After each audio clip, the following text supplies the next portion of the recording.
करो, जब भी आप लैपटॉप लेने जाते हो बहुत सारी कंफ्यूजन रहती है यार कि सीपीयू कौन सा अच्छा है, जीपीयू तो एक जैसा ही है लेकिन इसकी टीजीपी वैल्यू भी होती है क्या, अच्छा एसएसडी की जनरेशन भी होती है, रैम कौन सा बेटर रहेगा हमारे काम के हिसाब से। तो बहुत सारी चीजें हमें कंफ्यूज करती है। मैंने एक तो वीडियो भी बनाया था कि परफेक्ट स्ट्रैटेजी क्या होनी चाहिए लैपटॉप बाई करने के लिए।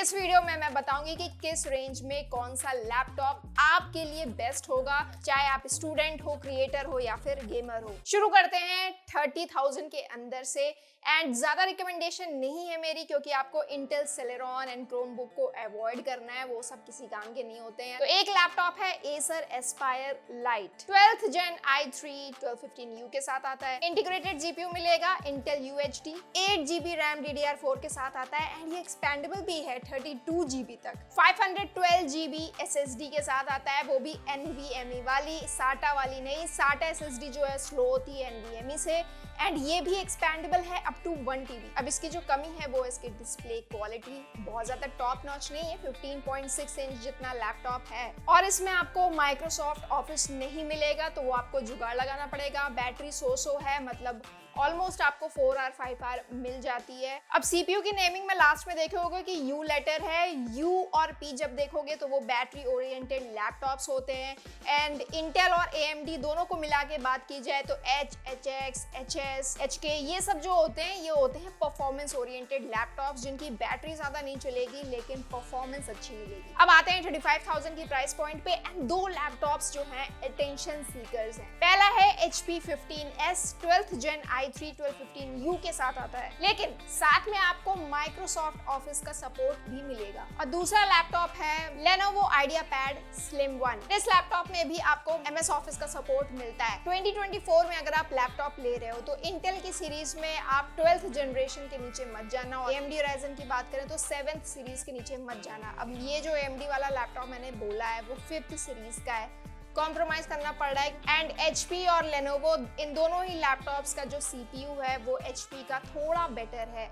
एंड जब भी आपको कंफ्यूजन रहा करे कि दो CPUs में बेटर कौन सा है, तो दोनों को ही गूगल पे वर्सेस करके डाल दिया करो। एंड nanoreview.net जो फर्स्ट साइट मिलती है उस पे आपको पूरा मिल जाएगा single core multi core performance, overall performance किस CPU की बेटर है, आपकी भी कंफ्यूजन क्लियर हो जाएगी। तो HP के लैपटॉप में 8GB रैम मिलती है DDR4 एंड एक्सपेंडेबल है up to 16GB। 512GB SSD मिलती है, बट ये एक्सपेंडेबल नहीं है। एंड अप्रॉक्स 5 to 6 आवर्स की बैटरी लाइफ भी आपको लैपटॉप में मिल जाती है। 15.6 इंच की डिस्प्ले है एंड LCD डिस्प्ले है, 250 निट्स की ब्राइटनेस है। तो कॉलेज में हो तो प्रेजेंटेशन बनाने, बेसिक कोडिंग करने एंड मल्टीमीडिया कंजप्शन के लिए बिल्कुल ठीक है, क्योंकि स्पीकर भी ठीक ठाक आपको मिल जाता है। 80% पे करके सुना करो, 100 पे स्पीकर फाड़ मत देना, बाद में चल के खराब हो जाता है। लेकिन पढ़ाई के साथ साथ अगर आपको पार्ट टाइम एडिटिंग करनी है या फिर थोड़ी बहुत ग्राफिक डिजाइनिंग करके पैसे कमाने हैं, देन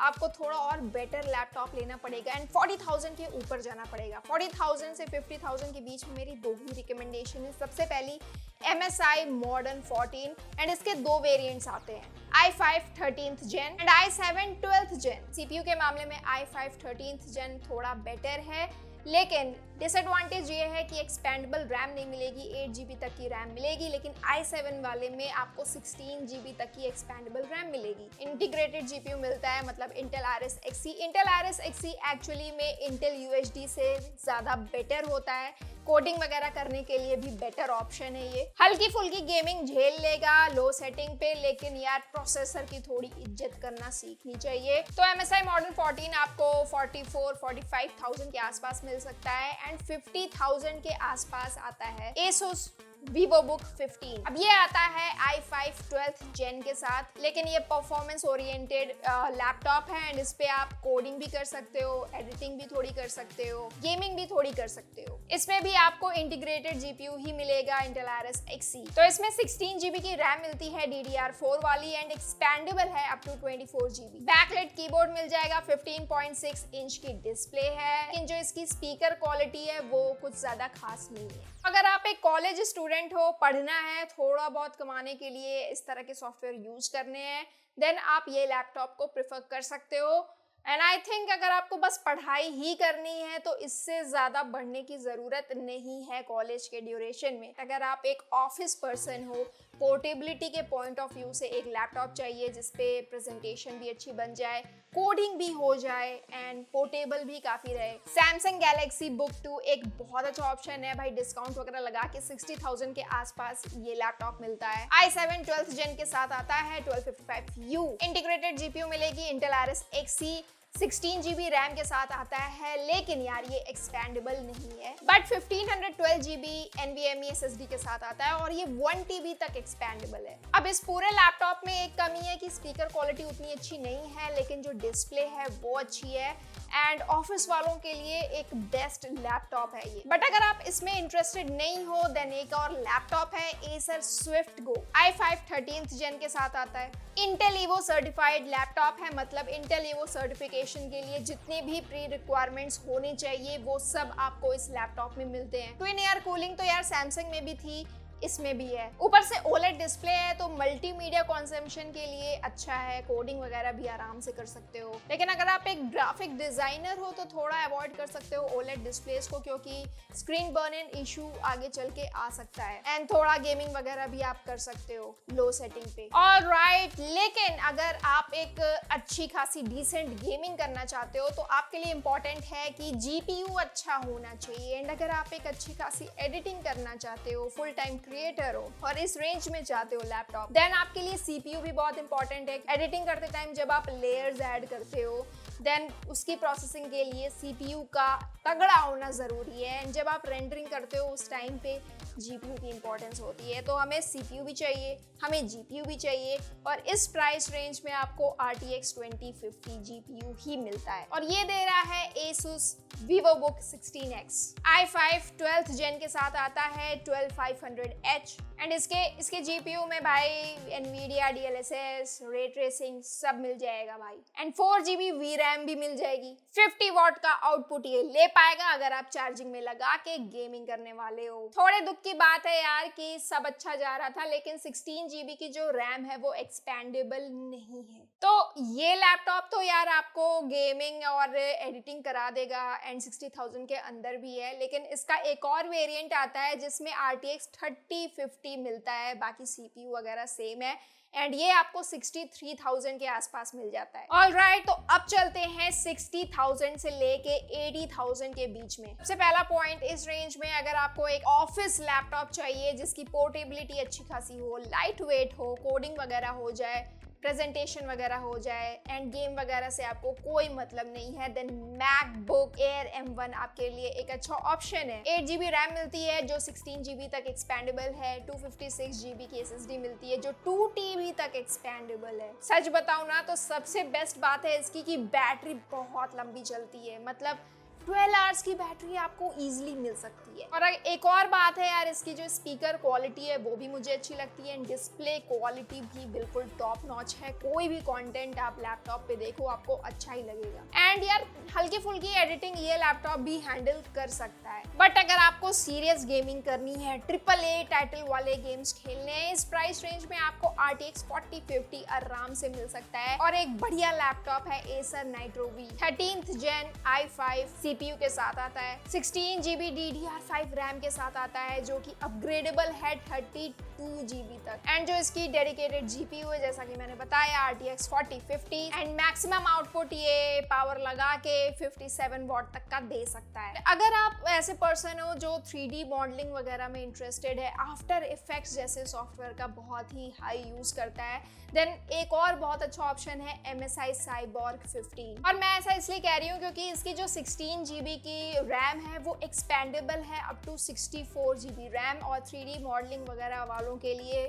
बहुत इंपॉर्टेंट है कि एटलीस्ट 64GB रैम हो। इसमें भी आपको RTX 4050 मिल जाता है 6GB VRAM के साथ, 53 वॉट का आप मैक्सिमम आउटपुट ले सकते हो पावर में लगा के। लेकिन जो CPU है वो है 12th Gen i5 512GB की SSD आपको मिल जाएगी। दोनों ही लैपटॉप्स में देखा जाए तो RTX 4050 है, लेकिन जो मैक्सिमम आउटपुट देने की केपेबल है उसमें Acer Nitro V ज्यादा बाजी मार जा रहा है और यही होती है जब टीजीपी वैल्यू जिसकी हाई होती है वो जीपीयू मैक्सिमम आउटपुट दे पाता है, उतना ही ज्यादा जो लैपटॉप है वो आपका हीट होता है। इसीलिए जो वेंटिलेशन है वो अच्छी होनी चाहिए लैपटॉप में कि भैया जो हीटिंग है वो थोड़ी हीट डिसिपेशन अच्छे से हो पाए। लेकिन अगर आप ऐसे सिटी में नहीं रहते हो जहाँ पे MSI सर्विस सेंटर की दिक्कत है, देन आप लेनोवो का भी लैपटॉप कंसिडर कर सकते हो। लेनोवो लोग 12th Gen i5 RTX 4050 इसमें भी आपको मिलता है 6GB VRAM के साथ। लेकिन मोस्ट इंपॉर्टेंट है कि जो TGP वैल्यू है वो मैक्सिमम 95 वॉट तक जा सकती है। तो पिछले दोनों ही लैपटॉप से इसका जो GPU है ज्यादा तगड़ा है।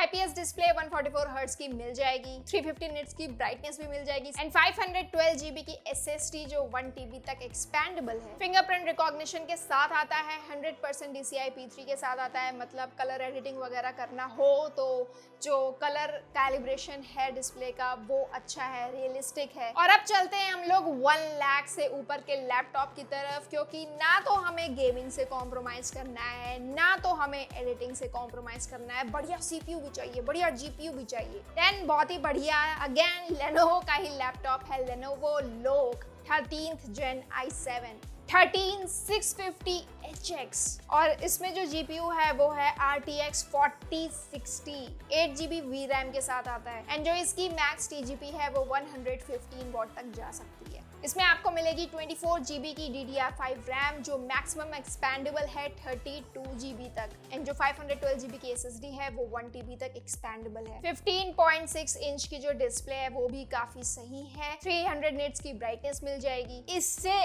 आगे बहुत सारे लैपटॉप्स मिलते हैं लेकिन बहुत लोग बाई नहीं करते क्योंकि फिर कस्टम PC बना लेना ही सही पड़ता है, कॉस्ट इफेक्टिव भी एंड परफॉर्मेंस। आपको पोर्टेबिलिटी भी चाहिए। देन 1.5 लाख के आसपास एसर प्रेडेटर हीलियोस Neo 16 आता है 14th Gen i7 प्रोसेसर के साथ एंड GPU आपको RTX 4070 मिल जाता है। 8GB VRAM के साथ अच्छी खासी स्टोरेज एंड RAM आपको मिल जाएगा। डिस्प्ले भी आपको ठीक ठाक अच्छा खासा मिल जाएगा। लेकिन मुझे उसकी टेंशन नहीं है, टेंशन इस बात की है कि बहुत लोग कंप्लेन करते हैं कि इस प्राइस पॉइंट के हिसाब से बिल्ड क्वालिटी भी एसर की अच्छी होनी चाहिए, जो कि नहीं होती है। एंड इस चक्कर में बहुत लोग को लगता है कि यार प्राइस के हिसाब से हमें वो चीज़ नहीं मिली।